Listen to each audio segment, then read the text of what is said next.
সে ছিল গমের বড় ডিলার। তার গম কিনে মক্কার লোকেরা রুটি খাইতো। সে ঘোষণা দিল, আজকে থেকে মক্কাবাসীদের জন্য সব গম আমি হারাম করে দিলাম। মক্কাবাসী এখন না খেয়ে মরে।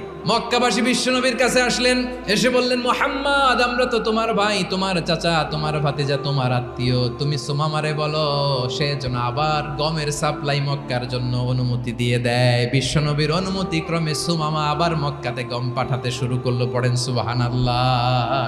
তিনি ছিলেন ইয়ামামার বাদশা। মদিনাতে বিশ্বনবীকে হত্যা করার নিয়তে এসেছিলেন। গোপনে গোপনে বিশ্বনবীকে হত্যা করে আবার ইয়ামামাতে তিনি ফিরে যাবেন। কিন্তু কি অবাক করা কাণ্ড, হত্যা করতে পারে নাই, সাহাবাদের হাতে তিনি ধরা পড়ে গেলেন। বিষ্ণু ইসলাম সাহাবাদেরকে বললেন, তার খোঁজ খবর নিও। সাহাবার বলেন, ইয়া রাসূলুল্লাহ, আপনাকে হত্যা করতে এসেছে, তার তো কঠিন ক্যাপিটাল পানিশমেন্ট হওয়া দরকার, কঠিন শাস্তি হওয়া দরকার। বিশ্বনবী বললেন, না, আমি যেটা জানি তোমরা সেটা জানো না। টানা 3 দিন বিশ্বনবী সুমামার কাছে ইসলামকে প্রেজেন্ট